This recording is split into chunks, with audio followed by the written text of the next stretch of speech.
So when I came to Revive and I got to be around some amazing leaders, it forced me to grow. It forced me to be more patient. It forced me to learn in kindness and to grow in love and to just embrace who it was that we were trying to be at Revive. What's good, everyone? Welcome to the Revive Podcast. I'm your host, Freddie Romero, and I am so glad that you're with us today. If you've yet to subscribe to our YouTube channel, please do so right now. It helps us a ton. And if you haven't left a rating and a review wherever you listen to this podcast, please do so. That helps us more than most of us can even understand, but it helps a ton. Today, I am excited because we are having a really good conversation regarding the many people that do not know Christ or know a little bit about him, but aren't being discipled, and how the church not only has an obligation, but has an opportunity to be able to share the greatest story ever told, the gospel of Jesus Christ, in a creative way, in a way that people that don't go to your local church, that don't come to Revive, will understand and, more importantly, connect with. And so there are billions of people and millions of people that have not heard the gospel yet. And so how do we do that? How do we tackle that? What new tools are at our disposal? And what can the church's posture be to be able to reach those people? And so we are excited because today I have Abel Membreno on the podcast, and most of you guys have seen his work. If you're part of our Revive community or you've been tuned into the Revive podcast before, you've seen his work. You know who he is, but he's always behind the scenes doing so much. And so I'm glad to have him on the podcast today for this important conversation. He is a director of photography and a creative who's been a part of our Revive Church community since 2018. He grew up in ministry and discovered his ability to storytell and create at a later age. Get this, when he was serving at a church in Los Angeles, and he was serving by shooting photos, taking video, and helping that church in Los Angeles post on social media. Now, he kept hearing stories from people that weren't going to his church about how encouraged they were whenever he would post a worship set or clips of his pastor's sermon. And he realized that too was ministry. It wasn't just posting on social media. He now runs a full-time production company helping organizations and people share their stories. He's worked with nonprofits, universities, fashion brands, financial institutions, local governments, and multi-Grammy winning artists. And so thank you, Abel, so much for being on the Revive podcast today to have this conversation.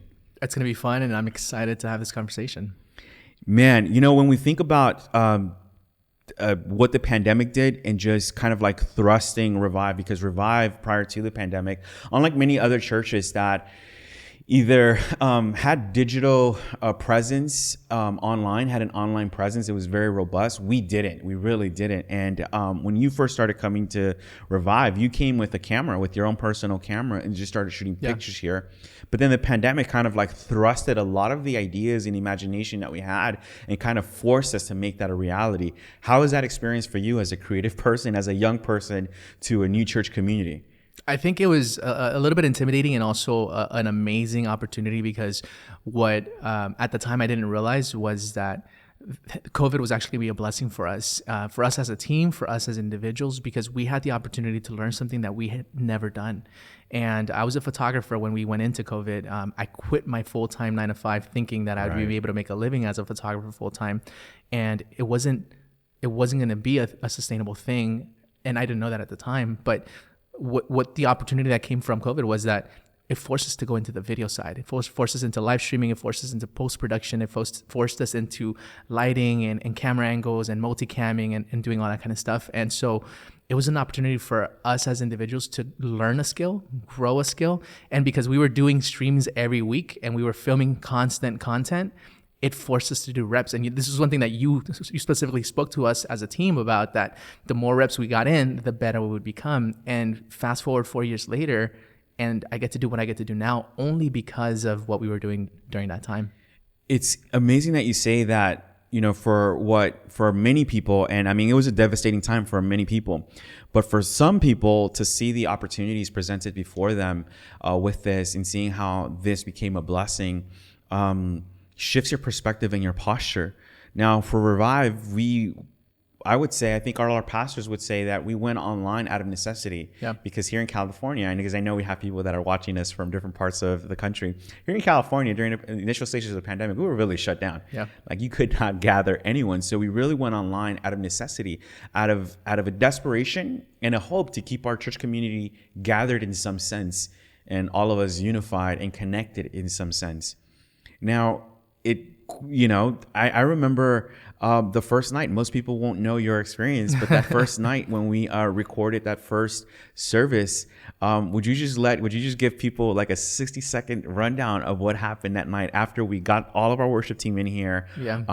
Our pastors came and they prayed, and Pastor Josh and Noemi gave a beautiful sermon. I think it was bilingual, and we were so excited because we recorded that on a Saturday, and on Sunday morning, 10 a.m., we had told all of our church digitally that we were going to post our service. Many people don't know this story, but would you just go ahead and share our experience in that room that night? Yeah, I think this story will show you how inexperienced we were as a team, and we had no idea what we were getting ourselves into, because we literally filmed the night before. It wasn't even the morning before, it was the night before. I think we finished production probably like around 8 or 9 p.m. and then we had to edit. And we're in the office editing all this stuff. And it's not a simple just add some music, some text on screen, and then export. This was a long 1-hour service with multiple components. We had a worship component and we had sermon. And midway through, I think it's 2 a.m. in the morning, and we're ready. Everything is done, final. We're ready to go. We're ahead of the game because we needed to upload by, I think, 6 in the morning, because there was an upload time of about an hour or an hour and a half on YouTube at the time. Everything would lag a little bit. And my computer crashed. I remember Completely crashes. I didn't have the equipment or the gear to process the amount of files that we were processing. My storage had just burned through on this one project, and I had no idea how to fix this because this is the first time we did this.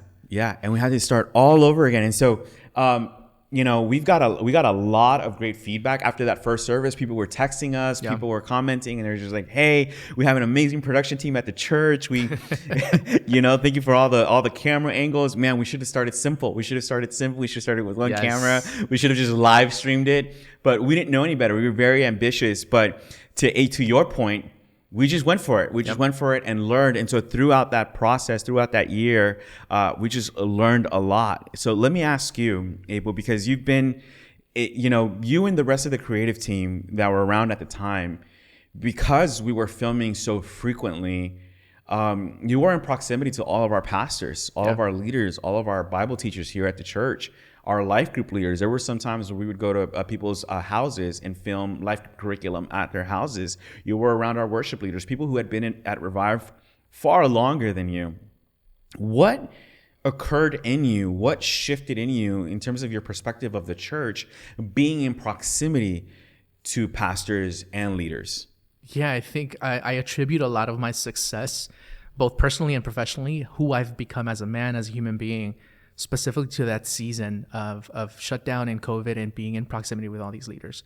Because when I first came to Revive, I was a God-fearing guy, but I had a lot of issues, and I had a lot of stuff that I hadn't worked through, a lot of church hurt.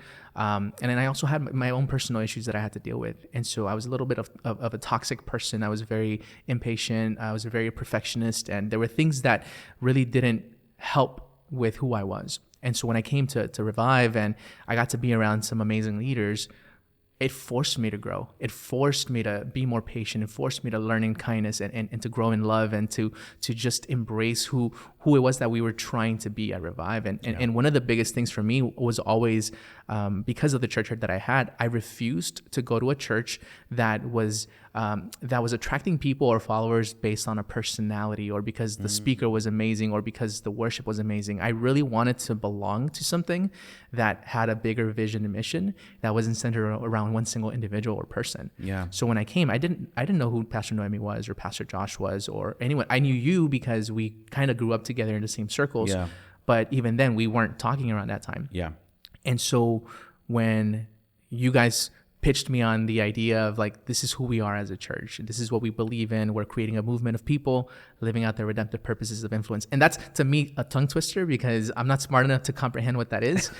But what I understood was what has God gifted you to do, and how can you do that with the people around you? That's right? good. Yeah. And so I was fully on board with that idea. And so over the last couple of years, it's been amazing to see this maturity and this wisdom that gets added, not because I'm smart, not because of what I've learned, but because of what I've caught from everyone else. And you and I talk a lot about this, that more is caught than taught. And just simply being around a lot of you guys really helped open up the, like, hey, yeah, you probably shouldn't be talking to people this way, or hey, yeah, you probably shouldn't be doing this, or yeah, red flags, right? And so it helped me really shape who I've been becoming. And it continues to this day to be conversations that I'm having with a lot of you guys. Man, with your work and your growth, because I do want to get into just the artistic side and the creative growth that, we've been able to witness. And I know that you've been able to see in yourself, because again, you came in as a photographer, now you're a DP.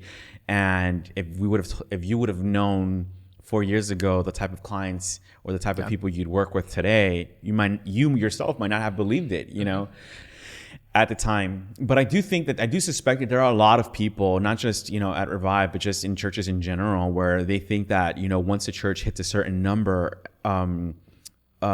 accessibility to their, lead pastors or leadership becomes a little bit less attainable. Yeah. But I've never found that to be true. Because I feel that pastors and leaders are accessible, but oftentimes not in the way we want them to be accessible to us.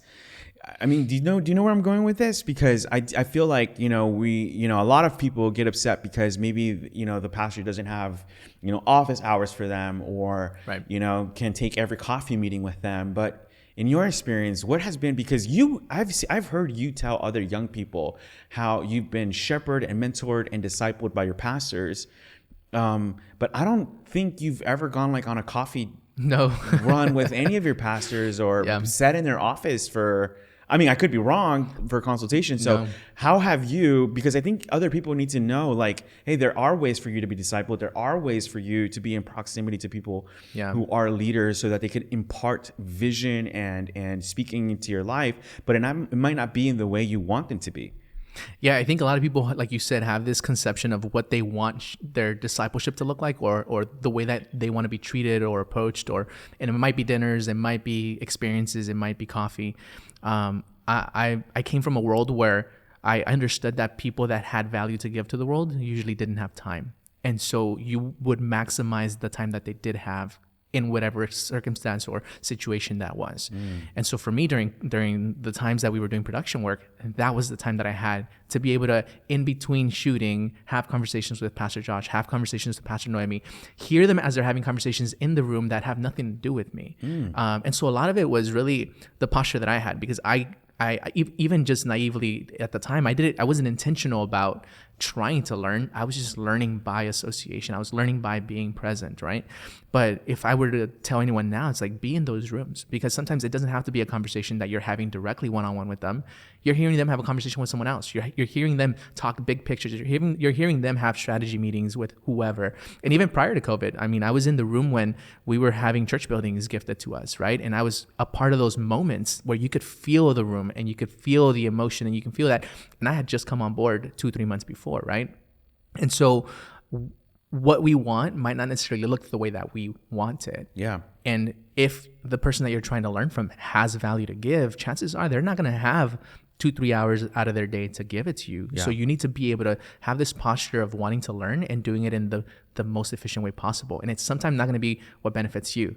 And that might mean having a 6 a.m. coffee time when you would prefer to wake up at 8 or 9 a.m., right? Yeah. But if you really, truly want to learn and grow, you're going to figure that out. Yeah. And I found that the best way to do that is through serving, because we're all serving, we're all building, we're all creating for this bigger mission. We're all going to make the time for that. And that's going to be the opportunity for you to be able to be in proximity with your pastor. And it doesn't necessarily have to be a conversation. It could just be being present in that moment and having those side conversations. Yeah. You kind of learn and grow through osmosis. And I think that's beautifully said, Abel. So when it comes here to creative ministry beyond the walls of the church, because again, during that season, we could not physically gather. So we had to figure out a way to connect, to also impart vision, preach sermons, disciple digitally, there were a few misses and there were a few successes. And so we learned a ton. Discuss like maybe a specific project or an experience where your creative work here at Revive served as a form of either outreach or evangelism, and how you still see it played out today. Yeah, what's funny is every creative will make it about themselves at first. And we will always cringe. I cringe at that first service that we launched. We will always cringe at the work that we do, but it's because we don't understand the impact that it has. And I think the beautiful thing that I finally now understand is that it's not about me. It's not about how cinematic a video looks. It's not about how amazing the lighting is or the camera quality. It's not about the gear. It's not about what that is. It's about what the content is going to do and why it matters. And so one of the beautiful things that we've been able to do is through this podcast, right? Through the Revive podcast, we're able to reach people that we otherwise wouldn't be able to reach. We're able to reach leaders and pastors to hopefully show them, hey, there's a way to do ministry outside of the four walls. There's a way to take the church out of the church. And there's a way for you to live in your purpose and live in the calling that God's given you without it being through a pulpit.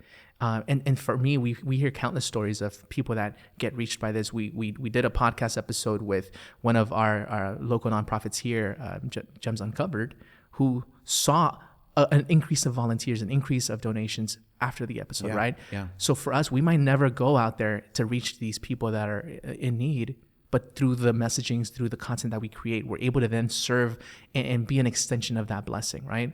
And we see that through even our sermons. We've got people that comment on our YouTube videos 2 years after we post them, 3 years after we post them.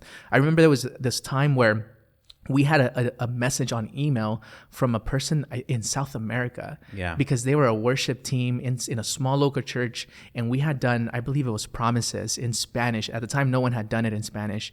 And they were like, it's amazing. Can you guys share your stems with us? Because we want to do this song at our church this Sunday. Yeah. And our MD went out of his way to go and provide everything that we had prepped for that film date to give to this local church, small local church. You'll never hear about this anywhere. But that's the impact that we get to do because of the work that we're now doing through Revive.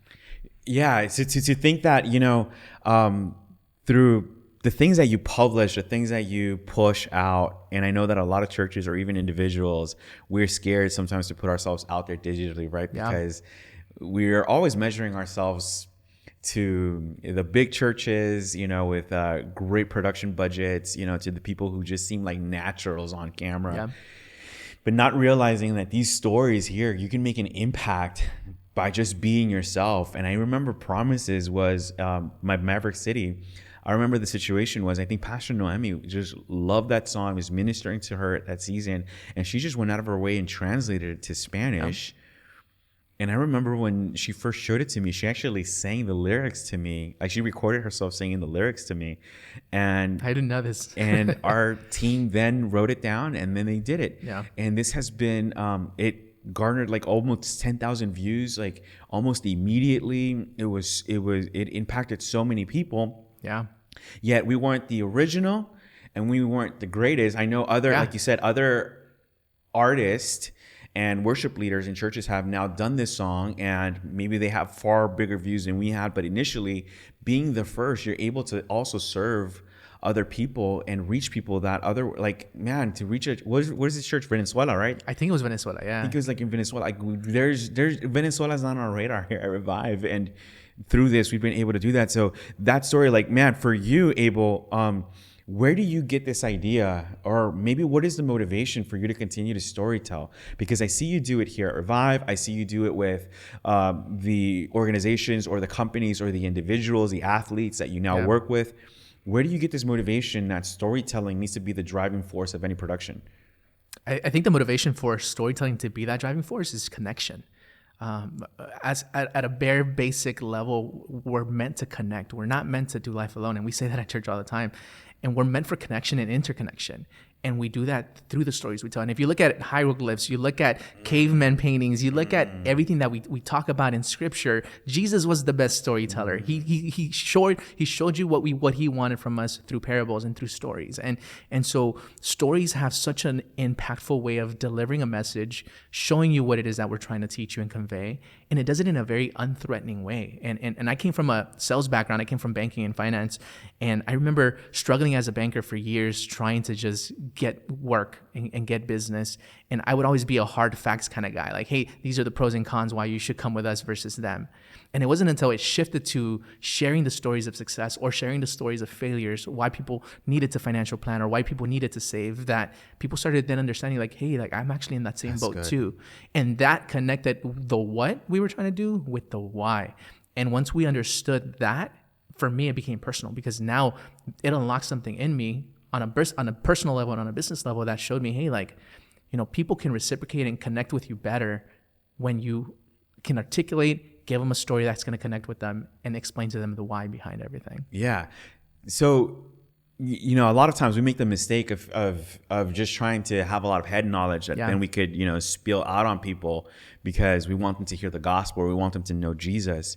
I think a beautiful part, I mean, you mentioned Jesus' ministry. A beautiful thing is that, you know, there was a time where John the Baptist was very discouraged, and he was in jail, he was in prison, and he asked his disciples to go ask Jesus. After John has baptized him, has preached about him, he has his disciples to go ask Jesus, hey, are you really the one, or should we wait for another? And then Jesus tells him, he doesn't answer the question. He doesn't say yes or no. He says, go and tell John that the blind see, that the deaf can hear, that the lame can walk. He starts to share all these stories of what is actually happening.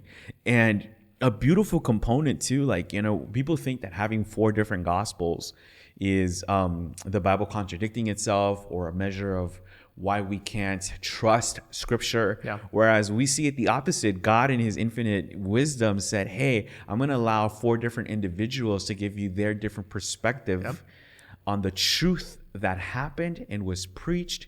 And now we have Matthew, Mark, Luke, and John. And so if there's anyone out there that just feels insecure about posting, sharing their story and what Jesus has done in their life, like, what do you tell them, bro? Like, and it's interesting that you say that, because everyone's perspective matters. And I have this conversation with you all the time, that sometimes we get caught up with, well, we're not the so-and-so that has a 1 million person platform, or that we have this amazing followers. But sometimes someone will connect with the way that you do things, or will connect with the way that you say things, or will connect with the experience that you have, or they might see themselves in you, right? They might connect and say, hey, I'm also a Latino guy that grew up in South Central, or grew up in the hood, and want to aspire to have a business. I would rather learn it from someone that's been in that same situation versus someone that hasn't, right? And so I would say, you know, we get so caught up with how many views, we get so caught up with how many likes or how many saves. But if you were to look at the analytics, I think we were looking at analytics at Revive on the YouTube page, and we got over 100,000 views over the last year. And we haven't posted any new content. We haven't created anything new. Everything's just been whatever we've had there. And if we had 100,000 physical bodies in our church building, it would be noticeable. It would be obvious. But because we don't have 100,000 physical bodies, then we get discouraged. Oh, but it's not 1 million views, or it's not 10 million views, or it's not enough, right? So I would say, you know, if you are someone that is hesitant to create, just understand that you got to understand the why behind it. And for me, if one person is able to get the message that we're trying to do, it's enough. And if I get 2 or 10 or 100 or 1,000, even better, right? But I think too many people are caught up with the wrong why, and they don't really quite understand why they're doing it. So then they're chasing virality over value. And that's where we get into a lot of the mess that we get into. You know, and talking about, you know, creative, and I can imagine in not just our local community, but in other churches as well. Because this, you know, the Revive podcast was born out of, you know, I had a conversation with our lead pastor, and I asked her, you know, I talked to her about this idea, and churches immediately, when we posted that first season, churches, what was crazy is I thought a lot of our congregation would be the one responding. Other church leaders would be the ones reaching out and saying, hey, this is amazing. This is great. Because we were taking content that was far reaching, you know, and people were getting to know our guests, we're getting to know the heart of our guests. And so our encouragement has been to other churches, do what's right for you and your local community. Virality, numbers, popularity, getting famous, these things are like we say in Spanish, pasajeros. These things will die here on earth. They are not eternal. And so it's a beautiful thing, man. As we because one of the greatest things that, that we have is that you're from the house, and so we're going to have more of these conversations for our church to get to know you, get to know what we're doing here at Revive, because I do think that it's important for them to know that this, A, doesn't come easy, and number two, the impact that it does have that we don't see on Sunday mornings. But real quick, man, what are some of like the misconceptions that people have regarding the role of creativity? Because you and I have had conversations and / arguments about what is important when it comes to production. And so what are some of the misconceptions about creativity that are probably bottlenecking a church's impact? I think the biggest misconception that most people and organizations and churches have is that unless I have XYZ, I can't do this. Yeah. And so everyone's expecting to have the best cameras, the best lenses, the best lights, the best LED walls, the best whatever. And at the end of the day, like I said, the quality doesn't matter. What matters most is the content and what value the content's going to bring. And so if all you've got is an iPhone, all you've got is an Android, I feel bad for the Android people, but if all you got is an Android, a cell phone, it doesn't matter what you've got, whatever it is that you have, it's enough. Because if your message is important enough, if it brings enough value, it'll get out there. Yeah. And you'd be amazed. I mean, TikTok has unlocked the opportunity for iPhone footage to go viral. Yeah. And there are people making millions of dollars on an iPhone nowadays. Organizations that I work with that are big brands that have millions of dollars to have the best and greatest that prefer you to shoot on an iPhone now because they want the look to be a very organic user experience type of thing, right? Right. So don't let that be the thing that stops you from creating, because at the end of the day, it doesn't matter anymore. The world with AI and all the tools that we have available has just unlocked endless opportunities. Man, in this season, we're looking at, 24, 36 months out, launching a bunch of new things here at Revive. And so I know that Revive Creative also has some things on deck. Would you just share for our church some of the things that are up and coming, and maybe invite some of the people here at church that would have an interest in being a part of the mission and vision of Revive, but feel like, hey, I don't have experience with the camera, I don't have experience with audio, I can't be a part of Revive Creative. Would you just give maybe just a few examples of what's coming up and then how people can be involved? Yeah, so our heart here at Creative is that, at Revive Creative, is that we become a resource church, that we become a church that's equipping, teaching, helping people grow in the giftings that they have. And for us specifically at Creative, it's through creative work, right? Yes. And so we're launching resources. We're launching music. So we're doing our Revive Sessions, which is our take on a tiny desk style of worship, so that it's something that's different, that is more friendly for you to be able to send out as an evangelistic tool to, hey, check out this band, or check out these people, check out this song. And more specifically, we're doing this as a way to also serve our life groups. And so we just launched and created a grief series worship about 2 months ago. That was specifically catered to people that are dealing with grief, whether that's losing a child, a parent, a loved one, or still struggling through that, or pre-grieving, right? Yeah. And for us, that was special because we got to do that. And it's more than just music now. It's you're ministering to someone in need at that time. And like you like to say, it's evergreen content, because everyone's going to always be in some form of grief at some point in time in their life. So they get to go back to that playlist, and they get to go back and listen to that song at any point. And how special is it that the church, gives an option to a grieving person, whether they are close to Jesus or not? The church has something online, because, bro, when you go through it, there are a million ways to medicate. There are a million things that can feel therapeutic, but they're just temporary. And how much more special if it's coming from your local church? If the people that you're seeing on screen are the same people that you're walking with in your life, that you're seeing on a Sunday experience, that you're doing community life groups with, right? Yeah. Like, it's so much more impactful, because now there's a connection there that is also through a digital means, not just a physical one. Yeah. What else? What else are we launching, man? We are doing resources for marriages. We are doing resources for mental health and emotional health. We're doing leadership resources as well. And we're excited because the people that we get to work with are not from outside. They're all from within Revive. Come on. There are people that have been here, that are doing the work, that are doing ministry outside of the four walls, that are doing ministry in their daily jobs, in their daily businesses. And these are people that have the same heart that we have here at Revive for helping people not do life alone, and helping people find that purpose that God's called them to. So it's going to be amazing. And we're just excited that we get to build something that's bigger than just for money or for ourselves, but it's actually purpose driven and mission focused. How can people connect if they want to be part of this? So life@revive.com. You can send us an email too, or you can also follow us on Instagram, life@revive. And if you are someone that's never held a camera, never held a microphone, have no clue whatsoever, don't be intimidated, because I was that same person 4 years ago, and now I'm running a business doing it. So we just need hands, we need hearts, and we need prayer. So the more people that we can get on board to help us push that mission forward, and if all you can do is share the video, send it to someone that can be encouraged by it as well. You know, 5 minutes before we started filming this conversation, I got a text from a young girl here at our church that said, "Hey, Pastor Freddie, Abel told me that you guys are shooting the podcast. What's the schedule for today and tomorrow? Because I would love to shadow and learn, what you're doing. I want to be a part of what's going on." And so that just warms our heart. It fills our heart. So and man, I want to say thank you. Thank you so much for what you do here for our church, and how you do it. Is actually very important too, Abel. And so I look forward to having more conversations with you regarding storytelling, discipleship, evangelizing in a digital space. So thank you so much. Guys, thank you so much for joining us today on this episode of the Revive Podcast. Again, I think you'd be very, very encouraged to listen to this one more time on your drive, on your jog, while you're exercising at home, whatever it is that you're doing. I think you'd be very encouraged to listen, because there's a lot of things that Abel said. And like he said, he's just giving us what has already been imparted to him by being in proximity to his pastors.